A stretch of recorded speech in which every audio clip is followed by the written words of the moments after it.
இது வந்து பழைய வண்ணாரப்பேட்டையில ஒரு முக்கியமான கேரம் அகாடமி, வட சென்னை கேரம் அகாடமி. இது நீங்க தொடங்குனதுக்கு காரணம்? வட சென்னை கேரம் அகாடமி தொடங்குனதுக்கு காரணம் வந்து சார், வட சென்னை தான் கேரம் போர்ட் தான் வட சென்னை. அந்த மற்ற ஸ்போர்ட்ல எடுக்கிறத விட இது வந்து விளையாடுறது ஈஸி நினைக்கிறாங்களா? மக்களுக்கு வந்து இந்த ஸ்போர்ட்ஸோட ஒரு பெரிய இல்லை, முதல்ல ஒரு விஷயம் எங்களுக்கு என்னன்னா, இங்கே இருக்கவங்க எல்லாருமே கொஞ்சம் புவர் பேக்ரவுண்ட்லேருந்து வரதுனால நீங்கள் ஒரு கிரிக்கெட் போனீங்கன்னா உங்களுக்கு கிட்டு செட்டு எல்லாமே வந்து உங்களுக்கு வந்து அது ஒரு பெரிய காஸ்ட் ஆகிடும்.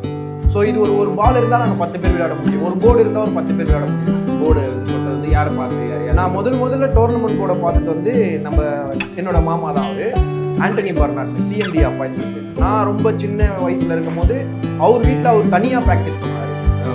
ஒரு டிசிப்ளினாக ப்ராக்டிஸ் பண்ணும்போது நமக்கும் வந்து இது மாதிரி இருக்கணும், ஒரு அப்பாயின்மெண்ட் வாங்கணும்.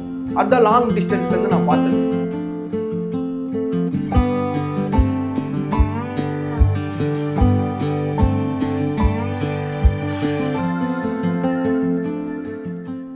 வட சென்னை கேரம் அகாடமியை நடத்திக்கிட்டு இருக்கிற கேரம் பிளேயராகவும் இருக்கிற எஸ் மகேஸ்வரோட நம்ம பேசிகிட்டு இருக்கோம். ரொம்ப இன்ட்ரெஸ்டிங்காக கேரம் பற்றி நிறையா சொல்லிட்டு இருக்காரு.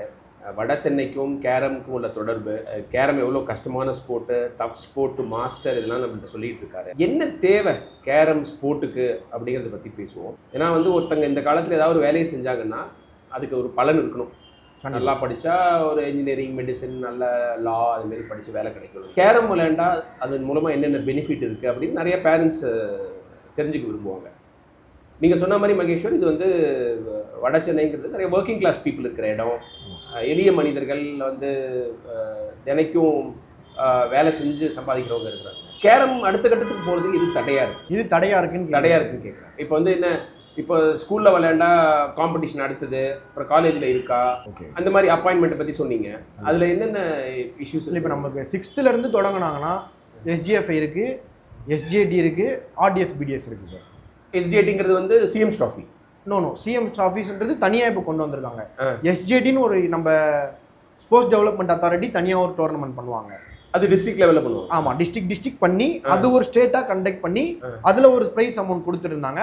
அது இப்போ கொஞ்சம் ஒரு 3 இயர்ஸாக ஸ்டாப் ஆகிடுச்சு. ஓகே. அதே மாதிரி எஸ்ஜிஎஃப்ஐயும் அதே தான் சார். எஸ்ஜிஎஃப்ஐல வந்து 2 lakhs, இண்டிவிஜுவல் வின் பண்ணால் 2 lakhs, டீம் வின் பண்ணால் 2 lakhs ஒரு 2 years பிஃபோர் வரைக்கும் வாங்கிட்டு இருந்தாங்க. அதுவும் இப்போ ஸ்டாப் ஆயிருக்கு. இப்போ எஸ்ஜிஎஃப்ஐல வந்து school games federation of India டோர்னமெண்ட்ல வந்து கேரம் இல்ல கேரம் எடுத்துட்டாங்க. சிஎம் டிராஃபில ஆட் பண்ணிருக்காங்க இந்த வருஷம். ஒரு பக்கம் அடி, ஒரு பக்கத்துல ஒரு பிளஸ் வந்திருக்கு. இந்த வாட்டி வந்து சிஎம் டிராஃபில ஆட் பண்ணிருக்காங்க. ஆனா எஸ்ஜிஎஃப்ஐல ஒரு பெரிய அட்வான்டேஜ், அது வந்து ஒரு நார்ம்ஸ் உங்களுக்கு வேற காலேஜுக்குலாம் போகும்போது அது வந்து ஃபார்ம் 4ல வரும் சார்.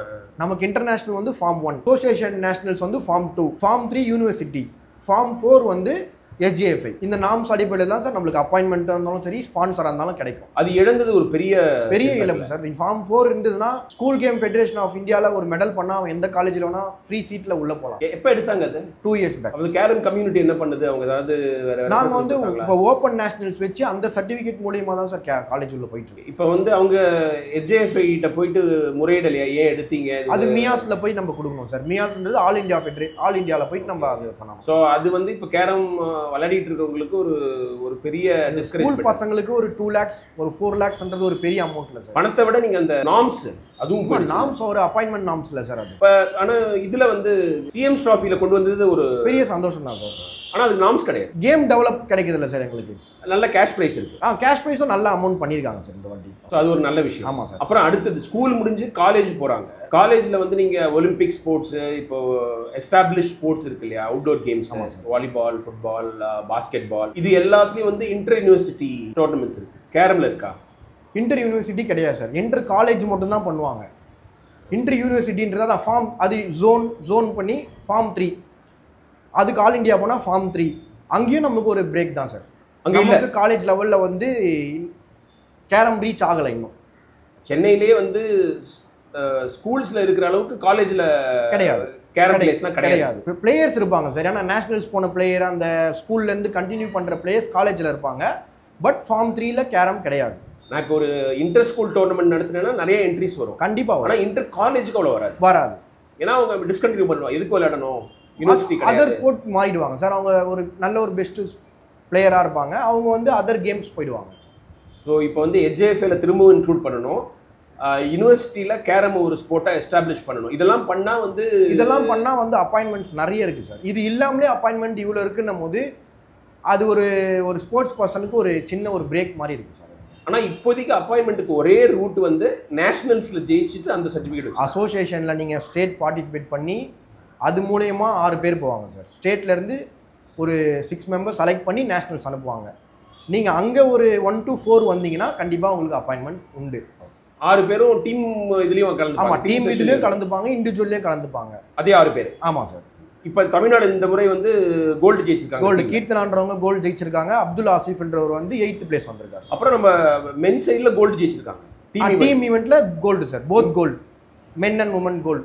ஆனால் இன்னைக்கு எந்த நியூஸ்லையுமே அது ஒரு பரவலாக இல்லை பாருங்க.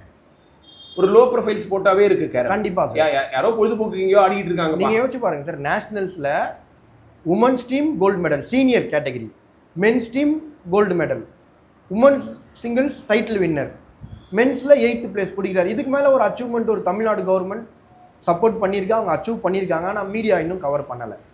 நியாயமான இது ஆதங்கம் தான் அது. ஆமாம் சார். ஏன்னா வந்து உங்களுக்கு தமிழ்நாடு இவ்வளோ அச்சீவ் பண்ணியிருக்காங்கும் போது அதை எல்லாரும் கொண்டாடணும். கண்டிப்பாக சார். அதுவும் வந்து 2 செக்ஷன்லையும் ஆண்கள் பெண்கள் பிரிவு 2த்துலையுமே வந்து நீங்கள் யோசிச்சு பாருங்க, இதில் ஒரு 6 பேர் இருக்காங்க, அதில் ஒரு 6 பேர் இருக்காங்க, அதில் 2 பேர் இருக்காங்க. அப்போ 14 பேருக்கு ஒரு 2 அப்பாயின்மெண்ட் கொடுத்தா கூட அவங்க லைஃப், அவங்க ஃபேமிலியே ஒரு செட்டில்டாக தான் சார். அப்புறம் தமிழ்நாடு கவர்மெண்ட் இப்போ ஸ்போர்ட்ஸ் கோட்டாவில் நிறைய வேலை கொடுத்துட்டு கண்டிப்பாக கொடுத்துட்ருக்காங்க சார். அது மூலமாக கேரமுக்கு கொடுத்தா நல்லாயிருக்கும் இல்லையா? கேரமுக்கு பெரிய அளவில் தமிழ்நாட்டில் வந்து வேலை வாய்ப்பு இல்லையே. இப்போ எல்லாம் சென்ட்ரல் கவர்மெண்ட் ஏஜென்சிஸ், இப்போ நீங்கள் பேங்க்கில், அப்புறம் பெட்ரோலியம் ஸ்போர்ட்ஸ் போர்டில், அங்கே தான் வந்து வேலை கிடச்சிக்கிட்டு இல்லை சார். அதுதான் சார். இப்போ நியூ கேம்ஸ் வரும்போது நியூ கேம்ஸில் ஃபோக்கஸ் பண்ணுறாங்க சார். இப்போ இது ஆல்ரெடி டிஎன்இபியில் அப்பாயின்மெண்ட் இருந்த கேம், கஸ்டம்ஸில் அப்பாயின்மெண்ட் இருந்த கேம், இன்னும் நிறைய வந்து பிடிசியில் அப்பாயின்மெண்ட் இருந்தது. இன்றைக்கி எங்கேயுமே ஸ்டேட் கவர்மெண்ட்டோட அப்பாயின்மெண்ட் இருந்தது வந்து குறைவாயிடுச்சு. அப்புறம் ஏஷியன் கேம்ஸில் ஒலிம்பிக்ஸ்லாம் இல்லாததும் ஒரு மைனஸ் தானே. கண்டிப்பாக 22 கண்ட்ரிஸ் பார்ட்டிசிபேட் பண்ணுறாங்க சார் கேரமில். இப்போ இந்த விளையாடும் போது வேர்வை வராதது, ஒரு உடல் உழைப்பு இருக்குது, ஆனால் வெளியில் வந்து விசிபிளாக தெரியாதது ஒரு நீங்கள் அதுதான் சார். இப்போ நீங்கள் நினைக்கிறதா தப்பு. நீங்கள் உட்கார்ந்து விளையாடி பாருங்க. கண்டிப்பாக நான் நினைக்கல. எனக்கு அதில் உள்ள டஃப்னஸ் எனக்கு தெரியும். Not an easy sport. But நான் ஜென்ரலாக கேட்குறேன். அதாவது ஸ்போர்ட்னு சொன்னாலே உங்களுக்கு வந்து ஓடி ஆடி விளையாடுறது, குதிக்கிறது, தாண்டுறது இப்படி தானே இருக்குது. கேரமில் அது இல்லாததே வந்து மக்களோட அவங்களோட எண்ணத்தை அப்படி இது பண்ணுறாங்க. அதுதான் சார். நீங்கள் வீட்டில் விளையாடுறது, இங்கே கேரம் வந்து எல்லாருக்கும் பப்ளிசிட்டியாக தெரியறதே ஒரு பிரச்சனை எங்களுக்கு. அவங்க வந்து இவ்வளோ தான் நினச்சிடுறாங்க. கேரம்னா இவ்வளோ தான், அது ஒரு 4 பேக்கெட்டுக்குள்ளே காயினை போட்டால் முடிஞ்சிருதுன்னு நினைக்கிறாங்க. ஆனால் அதில் இருக்க டஃப் ஸ்ட்ரகிள்ஸ், மென்டலி வரும் ஒரு பிரச்சனை, ஃபிசிக்கலியும் இருக்கும் பிரச்சனை. இப்போ ஷூட்டிங் வந்து ஒலிம்பிக்ஸில் இருக்கிற போது ஏன் கேரம் இருக்கக்கூடாது? கண்டிப்பாக சார். இது வந்து நம்ம ஆர்ஜினே நம்ம தமிழ்நாடு தான் சார். கேரமோட ஆர்ஜின் தமிழ்நாடு தான் சார். கேரமோட கேபிட்டலே வந்து சொல்லுவாங்க. ஆமாம் சார், சிந்தாதிரிப்பேட்டை சொல்லுவாங்க. கண்டிப்பாக இங்கேயும் அதே தான் சார். சிந்தாரிப்பேட்டை, பெரியமேடு, வண்ணாரப்பேட்டை இதெல்லாம் தான் சார் வந்து கேரம்.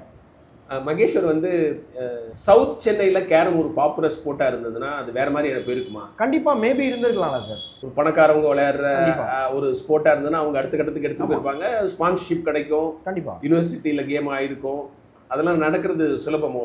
இது நம்ம இந்தியாவில் இருக்கிற பிரச்சனை வந்து ஏழை எளிய மக்கள் வந்து விளையாடுற அல்லது செய்கிற காரியங்கள் வந்து அடுத்த கட்டம் போகிறதுக்கு கஷ்டமாக தானே இருக்குறீங்க. கஷ்டமாக இருக்குது. எடுத்துகிட்டு போக முடியல சார். நெகட்டிவ் இமேஜ் வச்சுக்கிட்டே எங்களால் எடுத்துகிட்டு போக முடியல. அது உங்களுக்கு நீங்கள் அடிக்கடி அந்த ஒரு ஹேர்டில் சந்திக்கும் போது உங்களுக்கு ஒரு பெரிய ஃப்ரஸ்ட்ரேஷனாக இருக்கும்ல? ஆமாம் சார், கண்டிப்பாக. இன்றைக்கி நீங்கள் ஒரு நேஷ்னல் சாம்பியனோ வேர்ல்டு சாம்பியனோ பார்க்கும்போது, அதர் கேமில் பார்க்கும்போது ஒரு அவார்டு கொடுத்துட்றாங்க. இன்றைக்கி அதை நம்ம பேர் சொல்லலாமான்னு தெரியல. இன்றைக்கி செஸ்ஸில் ஒரு வேர்ல்டு சாம்பியன் வந்தாங்க, அர்ஜுன் அவார்டு கொடுத்தாங்க. கேரம்லேயும் வேர்ல்டு சாம்பியன் வந்தாங்க, அவங்களுக்கு அர்ஜுன் அவார்டு கொடுக்கலையே. வேற யார்ட் ஸ்டிக்ஸ் வச்சுருக்காங்க ரெண்டுத்தையும் சார். அந்த கேமை பொறுத்த வரைக்கும் அவரு ஒரு கேட்டகரி கோல்டு, அவங்க வந்து உமன், அவங்க வந்து 3 கேட்டகரியில் கோல்டு இல்லை சார். இண்டிவிஜுவல் சிங்கிள்ஸ், டீம் ஈவெண்ட்டில் கோல்டு, மிக்சட்லேயும் அவங்க கோல்டு, 3 கோல்டு வேர்ல்டில் பண்ணிட்டு வந்தாங்க. அவங்களுக்கு அர்ஜுன் அவார்டு கிடைக்கலையே. 2 ஸ்போர்ட்டில் எக்ஸலன்ஸும் வேறு மாதிரி பார்க்குறாங்க. கண்டிப்பாக இவங்களோட அச்சீவ்மெண்ட்டுக்கு இவங்களுக்கு அர்ஜுன் அவார்டு கொடுத்துருக்கு. கண்டிப்பாக சார். அவங்களும் யூஎஸ்ஏ தானே சார் போனாங்க. யூஎஸ்ஏ போயிட்டு கலிஃபோர்னியாவில் போயிட்டு கோல் பண்ணிட்டு இங்கே வந்தாங்க. கேஷ் அமௌண்ட் கொடுத்தாங்க, 1 crore கேஷ் அமௌண்ட் கொடுத்தாங்க. அதுக்கு ஃபெலிசிட்டேஷன் வச்சாங்க, எல்லாமே பண்ணாங்க. பட் அங்கே ஒரு அவார்டுன்றது அர்ஜுன் அவார்டு ஒன்று மிஸ் ஆகுதுல்ல சார். பட் அதுல கொஞ்சம் வித்தியாசம் இருக்குல்ல. செஸ் வந்து இப்போ உலகம் ஃபுல்லா விளையாடுற ஸ்போர்ட். நீங்க கேரம் ஒரு 22 கண்ட்ரிஸ் சொன்னீங்க. ஆமா சார். அதெல்லாம் கன்சிடர் பண்ணுவோம். கண்டிப்பா சார். இப்போ அப்படி நீங்க பண்ணும்போது தானே சார் டெவலப் கிடைக்கும். இப்போ ஒரு அவார்டு கொடுக்கலாம். ஆமா சார். அதுல எந்த தவறும் இல்லையே. தவறு இல்லையே. நீங்க ஒரு கேமுக்கு அவார்ட் கொடுக்குறீங்க, ஏதோ ஒன்று பண்றீங்கன்னும் போது தான் அந்த கேம் டெவலப் ஆகும் சார். இப்போ மரியர்தேம் அவருக்கு பிறகு யாருமே தமிழ்நாட்டிலேருந்து அர்ஜுனா அவார்டு வாங்கல. அவர் one and only the great அந்த மாதிரி சொல்லணும்னா அவங்க மட்டும்தான் அர்ஜுனா அவார்டு வாங்கியிருக்காங்க சார். இளவழகி ஜெயிச்சாங்க, அவங்களுக்கும் அர்ஜுனா அவார்ட்லாம் கொடுக்கல. ஆமா சார். அவங்களுக்கும் இளவழகி மாரி வேர்ல்ட் கப் வின் பண்ணாங்க. அதே மாதிரி ரேஷ்மி குமாரின்றவங்களும் 10 times national champion, 2 times world champion பாம்பேல இருக்காங்க. அவங்களுக்கும் அர்ஜுனா அவார்டு கிடைக்கல சார். இப்போ அர்ஜுனா அவார்ட்லாம் கொடுத்தா கேரம் மேல ஒரு ஸ்பாட்லைட், கண்டிப்பா எல்லாரும் அதை பத்தி பேசுவாங்க. கண்டிப்பா அந்த ரெகக்னிஷன் ரொம்ப முக்கியம் நினைக்கிறேன். கேஷ் அவார்டோட இந்த மாதிரி ஆனர்ஸும் தேவை. இப்போ உங்களை எது வந்து மோட்டிவேட் பண்ணுது? நிறைய உங்களுக்கு ஹர்டில்ஸ் இருக்கு, பல விதங்கள்ல இருக்கு. கேரமோட இமேஜ், அதுக்கு ஸ்பான்சர்ஷிப் கிடைக்கல, ஸ்கூல்ஸ் காலேஜஸ்ல எடுத்துட்டு போறது பிரச்சனை இருக்குது, வேலை வாய்ப்பு வந்து அவ்வளோ சுலபம் இல்லை. இதெல்லாம் தாண்டியும் நீங்க வந்து இந்த ஒரு அகாடமியை நடத்திட்டு இருக்கீங்க, விளையாடிட்டு இருக்கீங்க. எது உங்களை வந்து மோட்டிவேட் பண்ணுது? சேஞ்ச் பண்ணணுன்றது தான் சார். நான் ஒரு பிடியாக ஒரு யூனிவர்சிட்டிக்குள்ளே போகும்போது தான் எனக்கு இதோட எல்லாத்தோட நிலவரமும் எனக்கு தெரிஞ்சுது. இப்போ கேரம் ஃபீல்டில் வந்து பிடியாக இருந்தவங்க கேரம் விளையாடுறாங்கன்னா, நான் ஒரு நேஷ்னல் சாம்பியனாக இருந்து பிடி முடிச்சுட்டு பசங்களுக்காகன்னு உள்ளே வந்திருக்கேன். அப்போ எனக்கு அதுக்குள்ளே போகும்போது எனக்கு தெரிஞ்சுது இந்த ஸ்ட்ரகிள்ஸ்லாம் இருக்குது, இதை பிரேக் பண்ணணும் கண்டிப்பாக. இந்த போராட்டத்தில் உங்களுக்கு நிறைய பேர் உதவியாக இருக்காங்க. வடசென்னை கேரம் அகாடமி பற்றி நான் கேள்விப்பட்டது எல்லாமே ரொம்ப சந்தோஷமாக இருந்தது. ஏன்னா கலெக்டிவாக செய்கிறீங்க, ஒரு ஃபேமிலி மாதிரி செய்கிறீங்க, மற்றவங்களும் உதவி செய்கிறாங்க. அதெல்லாம் பற்றி கொஞ்சம் சொல்லுங்களேன். இந்த 2 வருஷமாக வந்து ஜேர்னி இந்த அகாடமியை பற்றி. சார் தொடங்கும் போது நாங்கள் 2 பேராக தொடங்கணும் சார் இந்த அகாடமி. ஆனால் இன்னைக்கு வந்து ஒரு பெரிய ஒரு ஜாயின்ட் ஃபேமிலி மாதிரி. நீங்களும் சதீஷுமா? ஆமாம், அவர் போஸ்டல் அப்பாயின்மெண்ட். நான் ஆனால் இன்னைக்கு வந்து ஒரு பெரிய ஃபேமிலி சார். அது அந்த ஃபேமிலி எவ்வளோ பேர் இருக்காங்க? கண்டிப்பாக ஒரு 50 பேர் இருக்கு மேலே. அது ஒரு ஃபேமிலியாகவே எப்பயுமே இருப்பாங்க, மாயாண்டி குடும்பத்தார் மாதிரி. ஆமாம் கண்டிப்பாக. இங்கே வந்து ஒரு விஷயம் நாங்கள் பண்ணணும்னா, இப்போ ஒரு லாஸ்ட் வீக் கூட மேபி நீங்கள் அப்சர்வேஷன் பார்த்தீங்க, அந்த மேட்ச் பார்த்தீங்க. அது வித்தின் 2 டேஸில் பிளான் பண்ண மேட்ச் சார். ஒரு ஓப்பன் டோர்னமெண்ட் 2 டேஸில் பிளான். எத்தனை பேர் கலந்துட்டாங்க? அதில் வந்து ஒரு 48 மெம்பர்ஸ் பார்ட்டிசிபேட் பண்ணாங்க. அதில் ஒரு 10 நேஷனல் பிளேயர் பார்ட்டிசிபேட் பண்ணாங்க, ஒரு 2 வேர்ல்ட் சாம்பியன் பார்ட்டிசிபேட் பண்ணாங்க சார். ஓகே, ஒரே ஒன் டே டோர்னமெண்ட். அது 2 டேஸில் பிளான் பண்ண டோர்னமெண்ட். ரொம்ப அட்டகாசமாக இருந்தது. அவங்களாம் விளையாடுற ஃபோக்கஸ், இன்ட்ரெஸ்ட்லாம் பார்த்தா அவ்வளோ நல்லா இருந்தது. அதான் இப்போ நான் இந்த வேலையும் வந்து நம்ம சொல்லணும்னு இல்லை சார். அவங்களே நம்ம ஒரு 2-3 நம்ம பிரதர்ஸ் இருக்காங்க. இங்கே வந்து உதயகுமார்ன்றவர் வந்து பிரசிடெண்ட்டாக இருக்காரு, சாய்நாத் பாண்டியன்றவர் வைஸ் பிரசிடெண்ட்டாக இருக்காரு, சீனின்றவர் பிரசிடெண்ட்டாக இருக்காரு, சந்தோஷ்ன்றவர் ட்ரெஷரராக இருக்காரு. அந்த மாதிரி நிறைய பேர் இருக்காங்க. இன்னும் நான் பேர் சொன்னால் அது ஒரு 50 பேர் சொல்லிட்டு இருக்க மாதிரி இருக்கும். எல்லாரும் கலெக்டிவாக சரி. கண்டிப்பாக. இப்போ எல்லாம் நம்மளோட அகாடமின்னு நினைக்கிறேன். ஃபுட்பாலில் வந்து ஜெய்வெல்னு ஒரு அண்ணா இருக்காரு, புகழேந்தின்னு ஒரு அண்ணா இருக்காரு. அவங்கெல்லாம் வந்து இங்கே ஃபுட்பால் டீம் ரெடி பண்ணிட்டு இருக்காங்க. திலீப்பான்றவர் வந்து கஸ்டம்ஸ்க்காக விளையாடி இருக்காரு, மனோன்றவர் வந்து நம்ம இந்தியாவுக்காக விளையாடி இருக்காரு. அப்போ அதெல்லாம் வந்து இவங்கெல்லாம் இன்னைக்கு கேரமில் இருக்காங்க சார். நம்ம கூட சப்போர்ட்டிவாக எல்லாமே நாங்கள் பண்ணிட்டு இருக்கோம். அப்புறம் நீங்கள் இதில் சில ரூல்ஸ்லாம் வச்சுருக்கீங்கல்ல. ஏன்னா நம்ம ஏற்கனவே பேசின மாதிரி குடிச்சிட்டு வந்து விளையாடுறது, அல்லது வேறு ஏதாவது பான் பராக் போட்டு வந்து விளையாடுறது, அந்த மாதிரி எதுவுமே நீங்கள் அலோவ் பண்ண மாட்டீங்க. ஆமாம் சார். இந்த நெகட்டிவான கண்டிஷன்ஸ் இங்கே வந்து விளையாடணும். ஆமாம் சார். இந்த நெகட்டிவ் இமேஜை உடைக்கணும் தானே சார் நம்ம உள்ளே வந்திருக்கோம். ஸோ நாங்கள் வந்து குடிச்சிட்டு இருந்தால் அலோவ் பண்ண மாட்டோம். ஏதோ ஒரு நீங்கள் சொன்ன மாதிரி ஒரு பான் பராக் போட்டாலும் அலோவ் பண்ண மாட்டோம். மேக்ஸிமம் நாங்கள் சார்ட்ஸ் போட்டாலே அலோவ் பண்ண மாட்டோம் சார். டோர்னமெண்ட்லாம் ஷார்ட்ஸ்லாம் போட்டு ப்ராப்பர் டோர்னமெண்ட் நான் கன்ஃபார்மாக அலோவ் பண்ண மாட்டோம். ஒரு ப்ராக்டிஸ்னும் போது இப்போ சம்மர் சீசன் ஒரு ஸ்ட்ரகிள்ஸ் இருக்குன்னும் போது நாங்கள் அதை மட்டும் கன்சிடர் பண்ணுவோம். இதில் ரொம்ப ஸ்ட்ரிக்டாக இருக்கீங்க. ஸ்ட்ரிக்டாக காம்ப்ரமைஸே கிடையாது. யாராவது மாரி வந்தால் மற்றவங்க கூட கேள்வி கேட்க. ஆமாம், சின்ன பசங்களே வெளியே அனுப்பிச்சிடுவாங்க சார். இங்கே வரக்கூடாது. சின்ன பசங்களே ஆமாம் நீங்கள் வராதிங்க அப்படின்னு சொல்லி அவங்க அனுப்புவாங்க. இந்த ஸ்மெல் வந்துன்னா கூட நீங்கள் வெளியே இனிஷியல் ஸ்டேஜ்லேயே அவங்களுக்கு கூட அந்த ரைட் இருக்கு நீங்கள் சொல்கிறதுக்கு. ஒரு ஸ்கூலில் படிக்கிற பையன் கூட இதுமாரி நீங்கள் இதுமாரி பண்ணக்கூடாது. இன்னொரு நீங்கள் சைட் ஆஃப் பார்த்தீங்கன்னா, நம்ம ஒரு சின்ன பசங்க குரோத்துக்காக பண்ணும்போது குடிச்சிட்டு இருக்கவங்க முதல்ல வர மாட்டாங்க. அவங்களே நாங்கள் தான் இப்படி ஆகிட்டோம், அவங்க விளையாடட்டும், அவங்க பண்ணட்டோன்னு அவங்க வர்றதும் கொஞ்சம் கம்மி தான் சார். ஆக்சுவலாக வந்து நீங்கள் கேரம் வந்து இந்த மாதிரி இன்டாக்சிகன்ட் வச்சுட்டு விளையாடுறதும் தப்பு. அது உங்களோட நர்வ்ஸை காம் பண்ணல, அலோவ் பண்ணவும் மாட்டாங்க. ஆமாம் கண்டிப்பாக. அந்த பீட்டா பிளாக்கர்னு சொல்லுவாங்க. நீங்கள் வந்து அந்த ஆல்கஹால்லாம் போகணுன்னா நீங்கள் நர்வஸ்னஸ் இல்லாமல் ஆட முடியும். ஆமாம், நர்வஸ்.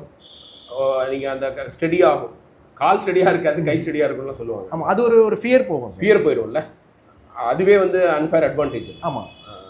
இன்னொன்று அந்த மாதிரி அலோவ் பண்ண மாட்டோம். மேட்ச்லேயும் வந்து நம்ம ப்ரொடெஸ்ட் பண்ணி அவங்கள டிஸ்குவாலிஃபை பண்ணி. இந்த மாதிரி விஷயங்கள்னால கேரம் ஏற்கனவே சஃபர் ஆகிருக்கு. நான் இன்னும் சஃபர் ஆக விட மாட்டேன். ஆமாம் சார் கண்டிப்பாக. என்னோட இந்த இமேஜை உடைக்கணும்னு தான் நான் களத்தில் இறங்கியிருக்கிறேன். இன்னைக்கு எல்லா இடத்துலையும் மாறிடுச்சு சார். அது இன்னும் தெரியல. இப்போ முக்கியமான விஷயம் வந்து முன்னாடி வந்து ஒரு போர்ட் ரூம் அப்படின்னு ஒரு பேர் இருந்தது. இன்னைக்கு அகாடமின்னு மாறிடுச்சு, அதுவே ரீச் ஆகலையே. இன்னும் இப்போ உங்களுக்கு தெரியும் அநேகமாக இப்போ காசிமா அந்த கீர்த்தனான்றவங்க அவங்க ஒரு அகாடமிலேருந்து வராங்க, நம்ம ஒரு அகாடமிலேருந்து ரெடி பண்ணிட்டு இருக்கோம். ஸோ இது எல்லாமே அகாடமியாக மாறிடுச்சு, காலத்துக்கு தகுந்த மாதிரி மாறிக்கிட்டு இருக்கு. கண்டிப்பாக சார்.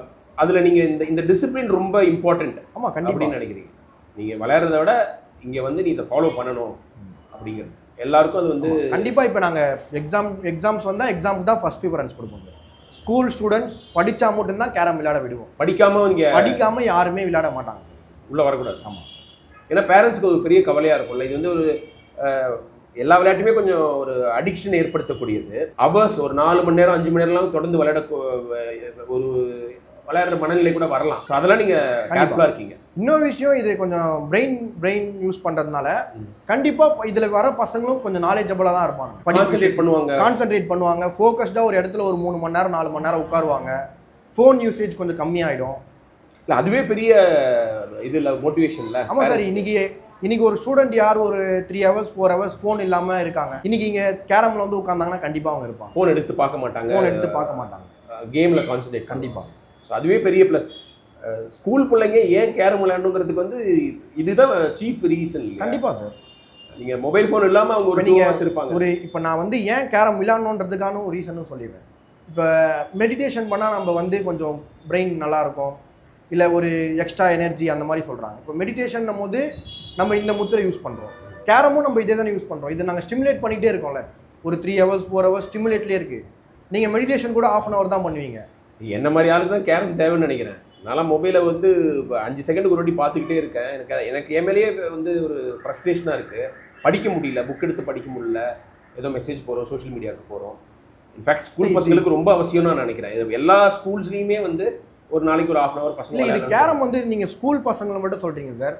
ரிட்டையர்ட் ஆகிட்டா கூட உங்களுக்கு கேரம் போர்டு வந்து ரொம்ப ஒரு அவங்களுக்கு ஒரு பிடிச்ச ஸ்போர்ட் ஆகிடும் சார். இங்கே 50+ நிறைய பேர் வராங்க சார். ஆமாம், அந்த காம்படிஷனில் பார்த்தேன், அல்லது ஜென்ரல் ப்ராக்டிஸில் அன்றைக்கி ஒரு லீவ் நாள் அன்றைக்கி வந்து பார்த்தேன். அவ்வளோ பேர் வந்து விளையாடிட்டு இருக்காங்க. எல்லாம் வயசானவங்க, above 50 above 60 விளையாடிட்டு. ஏன்னா உங்களுக்கு வந்து இப்போ நீங்கள் ஒரு ஃபுட்பால் போகும்போது அவங்களால ஓட முடியாது, அவங்களால அதில் ஒரு எனர்ஜி கொடுக்க முடியாது. பட் நீங்கள் இங்கே ஒரு காயின் மிஸ் பண்ணிட்டீங்கன்னா உங்களால் நைட்டு தூங்க முடியாது. ஒரு ஈஸி காயின் மிஸ் பண்ணிட்டோம், அது மேலே ஒரு ஃபோக்கஸ்டாக வந்துடுவாங்க.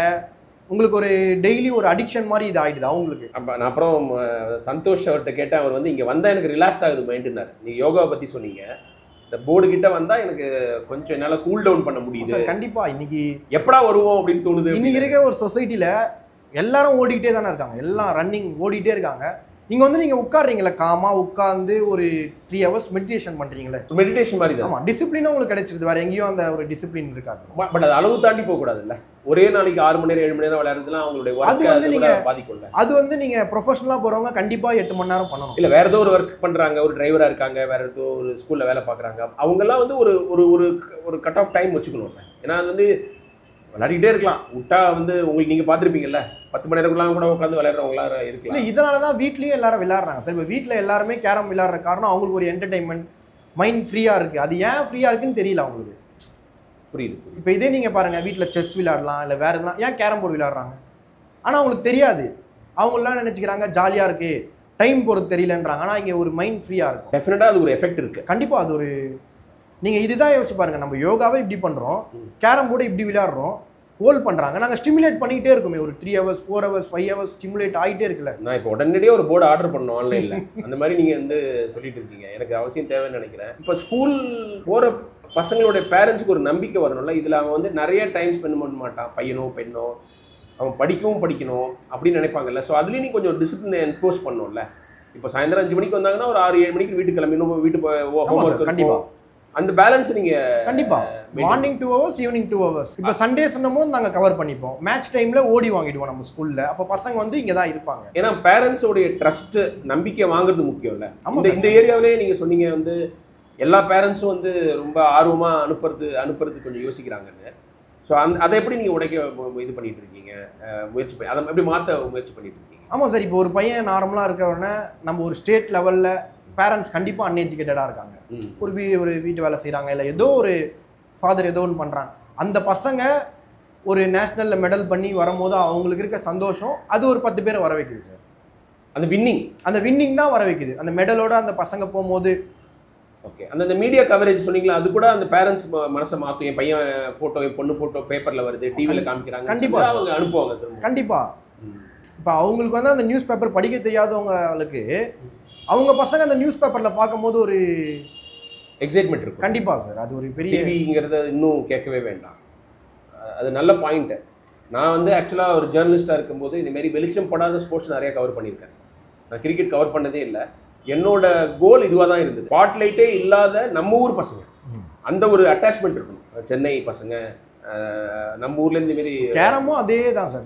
கேரம் மேலேயும் ஒரு பெரிய ஸ்பாட்லைட் படணும். கேரம்ன்றது எல்லாருக்கும் தெரியுது, ஆனா அதை எப்படி பண்ணணும், ப்ரொசீஜர், வாட் இஸ் த ப்ரொசீஜர்ன்றது தெரியல. அது கேரமுக்கு பெரிய தலைவலி. எல்லாருக்கும் தெரிஞ்ச ஸ்போர்ட். நீங்க கேரம் யாருக்கும் இன்ட்ரடியூஸ் பண்ண வேண்டாம். ஆமா.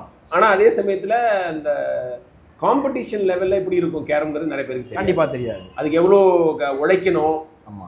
இப்போ நீங்க தமிழ்நாடு டீம்ல இடம் பெறது எவ்வளவு கஷ்டம். ஆமா சார். இல்லையா? ஒரு 300 பேர் பார்ட்டிசிபேட் பண்ணுவாங்க சார். ஒரு டிஸ்ட்ரிக்ட்ல இருந்து 32 மெம்பர்ஸ் பார்ட்டிசிபேட் பண்ணி, அது வந்து ஒரு ஸ்டேட்டுக்கு போகும்போது ஒரு 300 பார்ட்டிசிபேட் பண்ணுவாங்க. இத்தனைக்கும் நாக் அவுட் சிஸ்டம் தான். ஃபர்ஸ்ட் ரவுண்ட் நீங்க தோத்தாலும் நாக் அவுட் தான், லீக்லாம் கிடையாது. ஒன்லி நாக் ஸ்டேட் லெவல்ல. ஸ்டேட் லெவல்ல, அதாவது நேஷனலுக்கு டீம் எடுக்கிறதுல நாக் அவுட் பேசஸ் தான். ஸோ 300 பேர்ல இருந்து 6 பேர் நேஷனல்ஸ் போவோம். ரொம்ப கஷ்டம், ரொம்ப கஷ்டம். தமிழ்நாடு டீம்ல போறது அவ்வளோ கஷ்டம். ஆமா சார். ஸோ அதை எல்லாரும் புரிஞ்சுக்கணும். கண்டிப்பா. அது ஒரு இன்னும் எங்களுக்கு வந்து நியூஸ் கவரேஜ் இன்னும் நல்லா வேணும்ன்றது நான் டெஃபினட்டாக. இன்னும் நான் வந்து மெயின் ஸ்ட்ரீம் மீடியாவில் இல்லை இப்போ. இருந்தாலும் என்னோட முயற்சி ஒரு யூடியூப் சேனலில் அல்லது சோஷியல் மீடியாவில் எல்லாரும் என்ன பண்ண முடியுங்கிறத நான் முயற்சி செய்கிறேன். இப்போ கீர்த்தனா ஜெயிச்சாங்க. நீங்கள் சொன்ன மாதிரி கீர்த்தனா ஒரு இன்டர்வியூ பண்ண இதே மாதிரி அவங்க பேசுனது அவ்வளோ மூவிங்காக இருந்தது. ஸோ அவங்களுக்கு ஒரு சின்ன பாராட்டு விழா வைக்கலான்னு சொல்லி ஒரு எங்களால் முடிஞ்சது ஃப்ரெண்ட்ஸுக்கிட்ட கலெக்ட் பண்ணி ஒரு கேஷ் ப்ரைஸும் ஒரு பாராட்டு விழாவும் பண்ணோம். நானும் பார்த்தேன் சார். அதை நான் பார்த்தேன். வராமல் விட்டீங்க அன்றைக்கி நீங்கள். ஆமாம் சார். அன்றைக்கி நான் பார்த்தேன். அது ரொம்ப பெரிய விஷயம் சார். நீங்கள் கண்டிப்பாக அந்த உங்கள் சேனலில் பார்த்துருப்பாங்க. கீர்த்தனான்றவங்க வந்து ரொம்ப போர் ஃபேமிலியில் சேர்ந்தவங்க, ஃபாதர் கிடையாது, ஃபீல்ட் அவுட் ஆகி அவங்க திருப்பி வந்து ஒரு நேஷனல் சாம்பியன் பண்ணுறாங்க. அப்போ பார்த்து ரொம்ப இன்ஸ்பிரேஷனாக இருந்தது அவங்களோட ஸ்டோரியே. அதை பார்த்துட்டு இன்னும் நிறைய பேர் வந்து ஸ்போர்ட்டை கண்டினியூ பண்ணோம். பிரச்சனையை பார்த்துட்டு மனம் தளரக்கூடாது. கண்டிப்பாக ஹெல்ப் பண்ணுறவங்க நிறைய பேர் இருக்காங்க சார். ஸ்போர்ட்ஸ்க்கு ஹெல்ப் பண்ணுறவங்க நிறைய பேர் இருக்காங்க. பட் அது போய் சேர மாட்டேங்குது. அது அவங்கள்ட்ட அந்த செய்தியை சேர்க்கணும். நீங்கள் ஹெல்ப் பண்ணிங்கன்னா இவங்களுக்கு போய் சேரும். ஆமாம் சார். அது வந்து நம்ம நேர்மையாக செய்வோம் அப்படிங்கிற நம்பிக்கை அவங்கள்ட்ட விதைக்கணும். உதவி செய்ய தயாராக இருக்கிறவங்கள்ட்ட இல்லையா? அந்த அவேர்னஸ் இப்போ இன்னைக்கு கவர்மெண்ட் நல்ல கேஷ் கொடுக்குறாங்க சார். இன்னைக்கு ஒரு 5 இயர்ஸ் பிஃபோருக்கும் இன்றைக்கும் கம்பேர் பண்ணும்போது ஒரு நல்ல, இப்போ காசிமான்றவங்களுக்கு விசா பிரச்சனைக்கு உதயநிதி ஸ்டாலின் அவர்கள் தான் வந்து 1,50,000 கொடுத்து ஹெல்ப் பண்ணி விசா பிரச்சனையை பண்ணி கொடுத்தாங்க. அவங்க இன்னைக்கு வந்து வேர்ல்ட் சாம்பியன்ல சார். ஆமாம். அதாவது நீங்கள் வந்து ஜெயிச்சதுக்கு அப்புறம் கொடுக்குறது எவ்வளோ முக்கியமோ அதே மாதிரி அவங்க போகிறதுக்கு உதவி பண்ணணும். ஆமாம் சார். டிக்கெட்டு, ஸ்டே, வீசா இதுக்கெல்லாம் ஹெல்ப். அவங்க ஃபாதர் வந்து ஒரு ஆட்டோ டிரைவர். அவங்க பிரதரும் நானும் ஒரே நேஷனல்ஸ் போயிட்டு வந்தோம். அவங்க அண்ணன் ஆடினார். ஆமாம். அவரு ஒரு நேஷனல் பிளேயர், நாங்களும் அவரும் ஒரு நேஷனல். அப்போ அவங்களோட ஸ்ட்ரகிள்ஸும் நான் பார்த்துக்கிட்டு இருக்கேன். அது பிஃபோராக ஒரு 1.5 லட்சம்ன்றது வந்து பெரிய அமௌண்ட் சார். அவர் பேர், அண்ணன் பேர் என்ன? மஹபூப் பாஷா. அவங்க ஃபாதர் பேர். பிரதர் பேர் வந்து அப்துல் ரஹ்மான். அவர் இன்னும் ஆடிட்டு இருக்காரு கேரம். இன்னும் ஆடிட்டு தான் சார். அப்புறம் இன்னொரு முக்கியமான அட்வான்டேஜ் கேரமுக்கு மகேஷ், இது ஆண்கள் பெண்கள் 2 பேரும் விளையாடுற ஸ்போர்ட். கண்டிப்பா அந்த ஈக்குவாலிட்டி ரொம்ப ரொம்ப முக்கியம் இல்ல. சில ஸ்போர்ட் வந்து ஆண்கள் மட்டும் விளையாடுவாங்க, பெண்களுக்கு வாய்ப்பு இல்லாம. அதான் சில நீங்க மற்ற ஸ்போர்ட் பார்க்கும்போது பிசிக் வேணும், மசில்ஸ் வேணும், ஒரு ஸ்ட்ரென்த் வேணும். இதுக்கு அப்சர்வேஷன் பவரும் ஒரு லேர்ன் பண்ற ஒரு பொறுமை வேணும். சில ஸ்போர்ட்ல பெண்களுக்கு கோச் பண்றதுக்கே ஆட்கள் கிடையாது. அப்புறம் ஸ்கூல்ல டீம் இருக்காது. கண்டிப்பா ஹாக்கி அப்படின்னு பார்த்தீங்கன்னா பல ஸ்கூல்ல ஆண்களுக்கே டீம் இல்லை. ஸோ பெண்களுக்கு கேட்கவே வேண்டாம். ஸோ அந்த பிரச்சனைலாம் இங்கே இல்லை. ஒரு ஜெண்டர் கேரம்ல வந்து நியூட்ரல் கேமாக இருக்கு. ஒரு உண்மையை சொல்லணும்னா கேரம்ல வந்து இப்போ கரண்ட் ஜென்ரேஷன்ல மென்ஸ் அச்சீவ் பண்ணுறதோட உமன்ஸ் தான் சார் அச்சீவ் பண்ணுறாங்க. மென்ஸுக்கு அங்கே வந்து நீங்கள் பாம்பேல பார்த்தீங்கன்னா 90% ஆஃப் தவங்க வந்து அப்பாயின்மெண்ட் பிளேயர்ஸ். இப்போ நான் இன்னைக்கு ஒரு நேஷனல்ஸ் போகிறேன்னா நான் என் ஃபேமிலி பார்க்கணும், என் ஸ்கூல் ஒர்க்கை பார்க்கணும், இதை பார்க்கணும். அங்கே இருக்கவங்க வந்து ஃபுல் அண்ட் ஃபுல் ஸ்போர்ட்ஸ் கோட்டாவில் வரும்போது அவங்களுக்கு பெரிய ஒரு பெனிஃபிட்டாக இருக்குது. Reserve bank of India, PSBB, இந்த மாதிரி அப்பாயின்மெண்ட் பிளேயர்ஸோட எங்களால் ஸ்ட்ரகிள்ஸ் எங்களுக்கு ரொம்ப கஷ்டம். டிஸ்ட்ராக்ஷன் அதிகமாக இருக்குது ஆண்களுக்கு. பெண்கள் ஒரு வேலையை கொடுத்தா அதை செஞ்சு முடிக்கணும்னு ரொம்ப ஒரு கான்சன்ட்ரேஷனோட பண்ணுவாங்க அப்படின்னு சொல்ல முடியுமா? அந்த மாதிரி ஏதாவது டிஃப்ரென்ஸ் இருக்காது? மேபி நான் யோசிக்கும் போது இப்போ அவங்க வந்து ஒரு காலேஜ் முடிச்சுட்டு ஒரு 1 இயர் 2 இயர் அவங்களுக்கு பிரேக் கிடைக்கும் சார். அந்த டைமில் நம்ம அச்சீவ் பண்ணிடுறாங்க. ஆனால் ஒரு மென்னால் வந்து நீங்கள் காலேஜ் முடிச்ச உடனே ஒர்க் போயிடணும், ஃபேமிலியை பார்க்கணும். ஆனால் பெண்கள் இப்போ வேலைக்கு போகிறாங்களே. கண்டிப்பாக அவங்க போகிறாங்க சார். ஆனால் அந்த 1 இயர் 2 இயர் பிரேக் அவங்களுக்கு கிடைக்குது. இன்னொன்று அங்கே உமன்ஸ்க்கு காம்படிஷன் கொஞ்சம் கம்மி சார். மென்னை கம்பேர் பண்ணும்போது கேம் ஸ்டைலும் மாறிடும், கேம் ஆஃப் பேட்டர்னும் மாறிடும். இப்போ செஸ்ஸை பொறுத்த வரைக்கும் ஒரு ஆணை வந்து பெண் பீட் பண்ணுறது ஆல்மோஸ்ட் இது வரைக்கும் யாரும் பண்ணதில்லை. கண்டிப்பாக ரேட்டிங் பார்த்தீங்கன்னா இப்போ மேக்னஸ் கால்சன், குகேஷ் அவங்களோடது வேற மாதிரி இருக்கும். பெண்களுக்கு குறைவாக இருக்கும். கேரம்ல அப்படி ஏதாவது வித்தியாசம் இருக்கா? ஆண்கள் பெண்கள் மிக்ஸ்டு விளையாட முடியுமா, அல்லது பெண்கள் ஆண்களை தோற்கடிக்க முடியுமா? வேற கண்டிப்பாக விளையாட முடியும் சார். இது வந்து ஆண்கள் பெண்கள் கேம் அல்லது ஈக்குவாலிட்டி கேம் தான். இது எல்லாருக்கும் சேம் ஒரு மெத்தட், சேம் ஃபார்முலா. பட் இங்கே வந்து காம்படிஷன் போது மென்னோட கேமோட ஸ்டைல் வந்து கொஞ்சம் டிஃப்ரெண்ட்டாக இருக்கும். பெண்களுக்கு ஆண்களை பீட் பண்ணுறது கஷ்டம் தான். ஆமாம், கஷ்டம் தான். இப்போ நேஷனல் சாம்பியன்ஷிப் 2 பேரையும் மோத விட்டா கூட ஆண்கள் தான் ஜெயிப்பாங்க. ஆண்கள் தான் ஜெயிப்பாங்க. நான் பெண்கள் வந்து தோக்க மாட்டாங்க. ஒரு ஃபைட் இருக்கும் அங்கே. நீங்க அவ்வளோ ஈஸியா போயிட மாட்டாங்க. அவ்வளோ அண்டர் எஸ்டிமேட் பண்ண முடியாது. ஃபுட்பால்ல விளையாட விட்டா ரொம்ப ஒன் சைடடா இருக்கும். அப்படிலாம் நீங்க அண்டர் எஸ்டிமேட் பண்ண. மேபி இந்த பக்கம் மென்ஸ் தோக்கிறதுக்கும் சான்ஸ் உண்டு. மேபி டோர்னமெண்ட்ஸ் கூட அப்படி நடத்தலாம்ல. இன்னும் கொஞ்சம் கடுமையா நடத்துறது. மிக்ஸ்ட் டபுள்ஸ் நடக்கும். நீங்க இன்னைக்கு கார்ப்பரேட்ல பாத்தீங்கன்னா இன்னைக்கு வந்து ஒரு அவங்களுக்கு ஒரு ரெக்ரெஷன் கேமாவே கேரம் தான். ஓப்பன் டோர்னமெண்ட் கூட நடத்தலாம் இல்லையா? ஆண்கள் பெண்கள் யார் வேணா கலந்துக்கலாம் பண்ணுவாங்க. அந்த மாதிரி டோர்னமெண்ட்ஸ் நடக்குதா? இல்ல, ரொம்ப ரேர் தான் சார். அது ஒரு இயர்லி ஒன்ஸ் அந்த மாதிரி ஒரு மிக்ஸ்ட் டபுள்ஸ் மாதிரி போடுவாங்க. பட் பேரண்ட்ஸ் வந்து பெண்களை கேரம் விளையாட அனுப்புறதுக்கு தயங்குறது இல்லை. சேஃபா. ஆனால் நீங்க அதை என்ஷூர் பண்ணணும். என்விரான்மெண்ட் ரொம்ப சேஃபா இருக்கும். எந்த வித அதுலேயும் தான் சார். இப்போ கேரம்னால இந்த பெனிஃபிட்ஸ் இருக்குன்ற தெரியிற பேரண்ட்ஸ் கேர்ள்ஸ் வந்து விளையாடுறாங்க.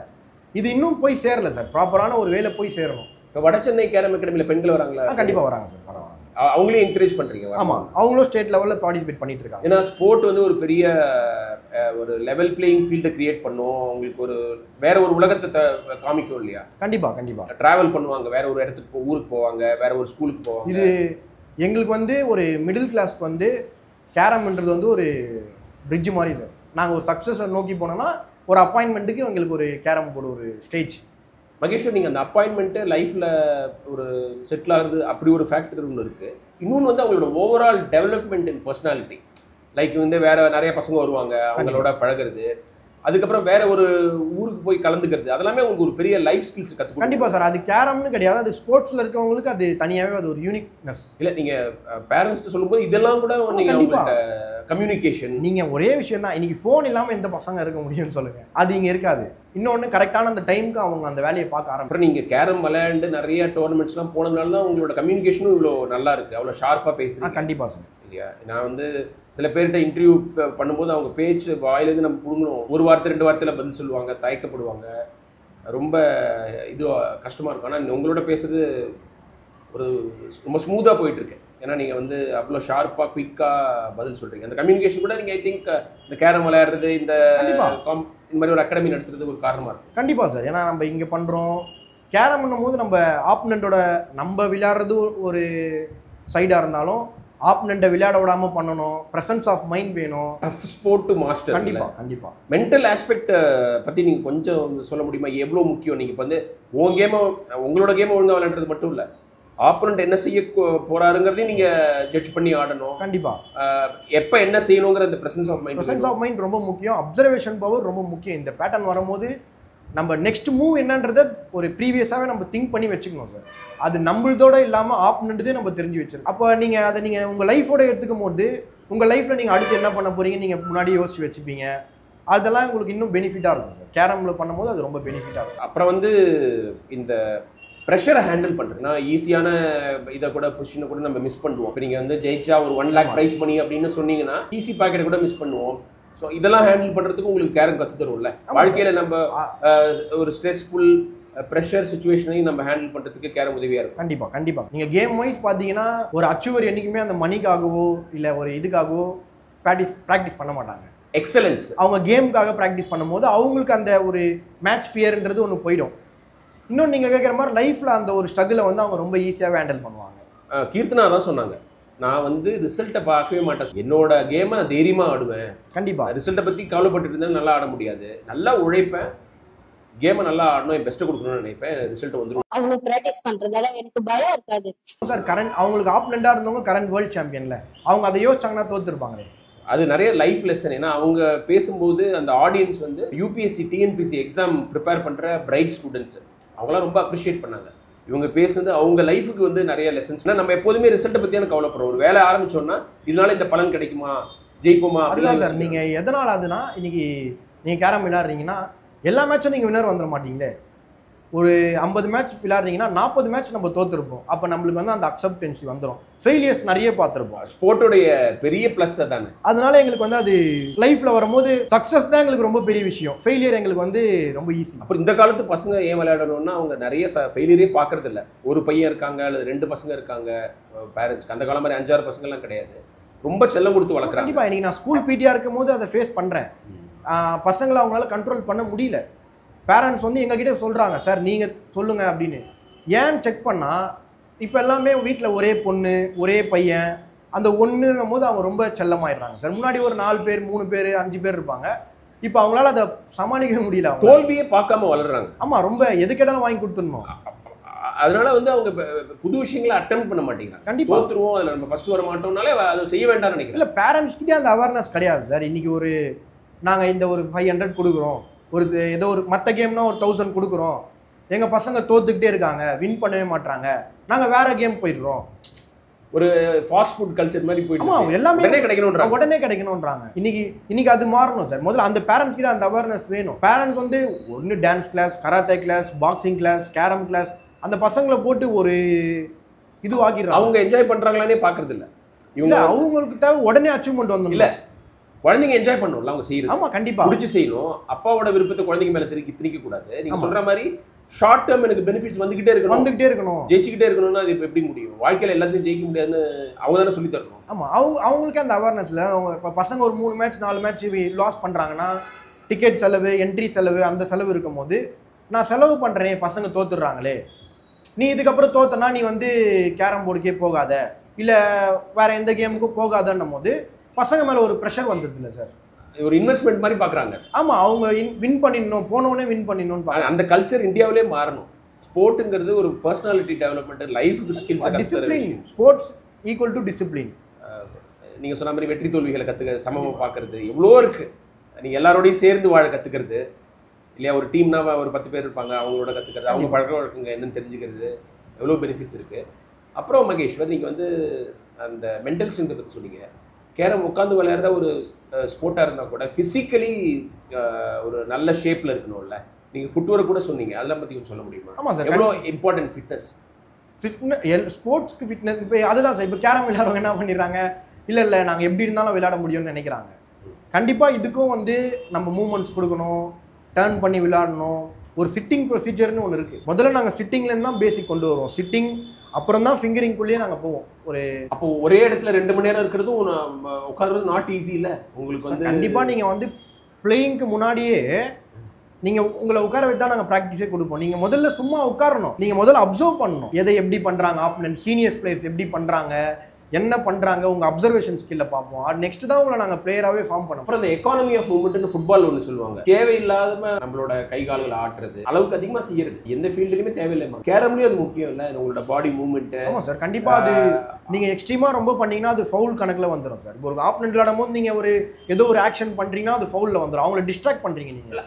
அது இல்லாமல் நம்மளோட மூவ்மெண்ட்டும் அது தேவையானது மட்டும்தான் இருக்கணும். கண்டிப்பாக நீங்கள் விளையாடும் போது, ஆமாம், நீங்கள் உங்கள் காயினை பாக்கெட் பண்ணும்போது கூட அனாவசியமான மூவ்மெண்ட் எல்லாம் இருக்கக்கூடாது. இல்லை, அது வந்து உங்களோட அக்யூரசி அஃபெக்ட். இனிஷியல் பிகினருக்கு அதுக்கு ஒரு பிரச்சனை இருக்கும் சார். இப்போ சின்ன பசங்க பிகினர் ஒரு பையனை வீட்லேயே வச்சுக்க முடியாது, அவனை நாங்கள் ஒரு 3 மணி நேரம் உட்கார வைக்கிறோம் போது எங்களுக்கு அந்த ஸ்ட்ரகிள்ஸ் இருக்கும். அவன் கேமுக்குள்ளே போக போக, ஒரு மெடிடேஷனுக்குள்ளே போக போக அவன் அதை மீறி அவனே கற்றுருவான். ஓகே, அவனே அந்த காம்னஸ்க்கு வந்துடுவான். பட் இந்த கோச்சிங்கிறது ரொம்ப முக்கியம்னு நினைக்கிறீங்க. அவங்களா கற்றுக்கக்கூடிய கேமாக இருந்தால் கூட நீங்கள் கொஞ்சம் டெக்னிக்கல் பாயிண்ட்ஸ், எதை எப்போ போடணும், அந்த டாக்டிக்ஸ்லாம் நீங்கள் சின்ன பசங்களை சொல்லி கொடுத்தா தான் அது நல்லா வரும். இன்னைக்கு சின்ன பசங்க நம்ம பேச முடியாது சார். இன்னைக்கு அவங்க பயங்கரமாக நாலேஜாக இருக்காங்க, நம்மளை விட நாலேஜ் அவனுங்க. இந்த யூடியூப்லாம் ஒரு பெரிய ப்ளஸ்ஸாக இருக்கா? பார்த்து கற்றுக்குறாங்களா? நிறைய புது யூடியூப்ல நீங்கள் கற்றுக்க முடியும் சார். ஆனால் ஒரு செப்பரேட் கோச் இருக்கும், சிக்கலாக பக்கத்துல இருந்து சொல்லி தரணும். ஆமாம், கண்டிப்பாக அந்த கைடன்ஸ் தேவை. ஆமாம், அது இல்லாமல் நீங்கள் வந்து வேர்ல்ட் சாம்பியன் ஆக முடியாது. ஒரு பையன் பயங்கர ஒரு ஹைப்பர் ஆக்டிவா இருப்பான், ஒரு பையன் ரொம்ப நீங்க எது சொன்னாலும் பேச மாட்டான், அவனை நீங்க எப்படி நீங்க கொண்டு போக முடியும்? ஒரு பையன் நீங்க எது சொன்னாலும் கேட்கவே மாட்டான். ஒரே கோச்சிங் மெத்தட் எல்லாருக்கும் ஃபாலோ பண்ண முடியாது. அதை நீங்க ஸ்பெசிஃபிக்கா உங்களுக்கு நீங்க ஃபுட்பால்னா toe pass, front pass, side pass, இதுதான் ஒரு காமனா போகும். இங்க நாங்க மென்டலியா அவனுக்குள்ள போகணும், அவனுக்கு இதை பிடிக்க வைக்கணும், அவனை இதுக்குள்ள உட்கார வைக்கணும். ஆனா ஒன்ஸ் இதுல உட்காந்துட்டான் அந்த பையன் எந்திரிக்க மாட்டான். நீங்க வந்து 25 இயர்ஸ்ல வந்து ஒரு 30 வருஷம் எக்ஸ்பீரியன்ஸ் உள்ள மாதிரி பேசுறீங்க, ரொம்ப சந்தோஷமா இருக்கு. ஏன்னா உங்ககிட்ட ட்ரெயின் பண்ற பசங்களுக்குலாம் உங்களுடைய எக்ஸ்பர்டீஸ் நாலேஜ் எல்லாமே வந்து போய் சேருங்கிற நம்பிக்கை எனக்கு இருக்குது. அதுக்கப்புறம் வந்து பின்னாடி நிறைய ட்ராஃபிலாம் வச்சுருக்கீங்க உங்கள் அகாடமி பசங்க ஜெயிச்சதா? இல்லை, அது ஒரு சின்ன ஸ்டோரி இருக்குது. அதில் வந்து ஒரு மீதி ஒரு 75% எந்து தான். இங்கே வர சின்ன பசங்க வந்து என் கூட காம்படிட் பண்ணிட்டு இருக்காங்க இப்போ. நீங்கள் ட்ரெயின் பண்ண பசங்க? ஆமாம், ட்ரெயின் பண்ணுற பசங்களுக்கு வந்து கப்பை நாங்கள் இங்கே தான் வைப்போம், உங்களை விட நாங்கள் அதிகமாக கப்பு வின் பண்ணுவோன்ட்டு ஒரு எனக்கும் என்னோட ஸ்டூடெண்ட்ஸ்க்கும் ஒரு சின்ன ஒரு ஆரோக்கியமான போட்டி போயிட்டு இருக்கு. ஆரோக்கியமான ஹெல்தி காம்படிஷன். ஆமாம், நான் சொல்லிட்டேன் ஃபர்ஸ்ட் கப் அவங்களுக்கு வீட்டுக்கு எடுத்துகிட்டு போங்கன்னு சொல்லிட்டேன். நான் என்னோட வீட்டில் நிறைய கப்ஸ் இருக்கு, வைக்க முடியாமல் நான் இங்கே வச்சுட்டு இருக்கேன். இன்னும் பசங்க பார்க்கட்டும், தெரிஞ்சுக்கிட்டோம் அப்படின்ட்டு இன்னைக்கு அவங்க என் கூட ஒரு ஹெல்த்தி ஃபைட்டில் இருக்காங்க. Nice nice. ஸோ உங்களோட கனவு நிறைவேறணும், உங்கள் அகாடமியில் ட்ரெயின் ஆகிற பசங்களும் அப்பாயின்மெண்ட் வாங்கணும், வேர்ல்டு கப் ஜெயிக்கணும், அதுவும் உங்களோட ஆசை. கண்டிப்பாக. நீங்கள் பிளேயர் கம் கோச் ரெண்டு வேலையும் ரெண்டு கனவு இருக்குது உங்களுக்கு. ஆமாம் சார். நீங்கள் நான் கேரம் மட்டும் இல்லாமல் ஸ்கூல் பிடிஆர் இருக்கும்போது ஒரு கேம்ஸ்க்கும் நான் வந்து பசங்களை சஜஸ்ட் பண்ணிட்டு தான் இருக்கேன். பசங்களோட டெவலப்மெண்ட்டும் இல்லாமல் நானும் அப்பாயின்மெண்ட் வாங்கி ஒரு வேர்ல்டு சாம்பியனாக வரணுன்றது என்னோட ஒரு பெரிய. கேரமில் உங்களோட ஹீரோனா யாரை சொல்ல முடியுமா? கேரமில் என்னோட ஹீரோ இப்போ எனக்கு வந்து பிகினிங்கில் சொல்லி கொடுத்தது வந்து மாரண்டர், அவர் எஸ்ஜிஎஃப்ஐ கோச்சு, நேஷனல்ஸ் கோச். அவர் தான் என்னை வந்து நான் பிகினராக இருந்து என்னை வந்து ஒரு பிடிச்சி நடக்க வச்சு என்னை நேஷனல்ஸ் வரைக்கும் கூப்பிட்டு போயிட்டு பண்ணிட்டு இருக்காங்க. இப்போ நம்ம ஒரு அகாடமின்னு வரும்போது இப்போ நான் சொன்ன மாதிரி நம்ம ஏரியாவில் ரிலேட்டிவ் மாமா இருக்காங்க, பிரதர்ஸ் இருக்காங்க, அந்த மாதிரி ஒரு நிறைய பேர் இருக்காங்க. எனக்கு வந்து ஒரு அச்சீவ்மெண்ட் வைஸ் நீங்கள் பார்த்தீங்கன்னா மரிய இருதயம் சார். ஒரு கேம் வைஸ் நீங்கள் யாராவது ரொம்ப பிடிக்குமா? யாரோட கேம் வைஸ் எனக்கு ரொம்ப பிடிச்சது வந்து தினகரனான்னு இருக்காங்க, பி ராதாகிருஷ்ணன் இருக்காங்க. Radhakrishnan national champion. National champion. அவர் தான் வந்து 2009, 2010 நேஷனல் சாம்பியன். அவருக்கு அப்புறம் இன்னும் மென் நேஷனல் சாம்பியன் யாருமே இல்லை, வரல. ஆமாம். இப்போ தினகரனான்றவர் சொல்கிறவர் வந்து பெஸ்ட் பிளேயர், என்னோட ஃபேவரட் பிளேயர். அவர் என்ன வேலை பார்க்குறாரு? அவர் ஆட்டோ டிரைவராக இருக்காரு. பட் அவர் நேஷனல் பிளேயரு. இன்னும் ஆடிட்டு தான் இருக்காரு. அவர் இந்த ரைட் ஹேண்டில் என்ன எப்படி விளையாடுவாரோ அதே மாதிரி தான் லெஃப்ட் ஹேண்ட்லேயும் விளையாடுவார். அவர் ஒரு ரொம்ப அன்ரேட்டட் பிளேயர். இங்கே நம்ம அகாடமி வருவாரா? கண்டிப்பாக வருவார். எடுத்துக்கையில அதே மாதிரி ஆடுவார். Same beautiful. நீங்க அதனால எனக்கு ஒரு இன்ஸ்பிரேஷன். அவரை இன்டர்வியூ பண்ண ஒரு நாளைக்கு கண்டிப்பா அவருக்கு நீங்க அவர்கிட்ட பேசுனீங்கன்னா அவருக்கு அந்த ஃபீலே இருக்காது. நான் இன்னைக்கு ஆட்டோ ஓட்டுறேன், நேஷனல் பிளேயர் நான், இந்த மாதிரி இருக்குன்ற ஒரு இதுவே இல்லாம அவர் இன்னமும் கேரம் வந்து லவ் பண்ணிக்கிட்டே விளையாடிட்டே இருக்கு. அவருக்கு எப்படி பார்த்தாலும் நீங்க ஒரு 47, 48 இருக்கும். எப்போ டைம் கிடைக்குதோ அப்பெல்லாம் வருவார். நான் இன்னைக்கு பசங்களுக்கு மேட்ச் இல்லை, எனக்கு எதனா ஒன்று சஜஷன் வேணும்னும் போது வருவார். இந்த ஏரியாவா? ஆமா. இன்னொன்று நம்ம சக்திவேல்ன்ற தமிழ்நாடு ஜாயின்ட் செக்ரட்டரியா இருக்காரு. சக்திவேல்ன்றவர் அவரும் வந்து எனக்கு அப்போ ஒரு டிப்ஸ் கொடுப்பாரு, வந்து பண்ணுவாரு. இவர் தினகரங்கிறவர் இதுதான். அவர் சிந்தாரிப்பேட்டில் இருக்காரு. சிந்தாரிப்பேட்டில் இருக்காரு அவர். ஏன்னா குவிஸ்லாம் கேள்வி தான் கேட்பாங்க. சிந்தாதிரிப்பேட்டு தான் கேரமுடைய ஹெட் குவார்ட்டர்ஸ் அப்படின்னு. இல்லை, அங்கேருந்து செக்ரட்டரிஸ் நிறைய பேர் இருந்தாங்க. அப்படியா? இப்போ நீங்கள் சென்னை டிஸ்ட்ரிக்ட் செக்ரட்டரி, தமிழ்நாடு செக்ரட்டரிலாம் பார்த்தீங்கன்னா சிந்தாரிப்பேட்டில் இருந்தாங்க. ஸோ ஆர்ஜின் சிந்தாரிப்பேட்டை, வண்ணாரப்பேட்டை அந்த மாதிரி தான் உங்களுக்கு இருக்கும். எல்லா பேட்டையும் கேரமோட பேட்டை. ஓகே.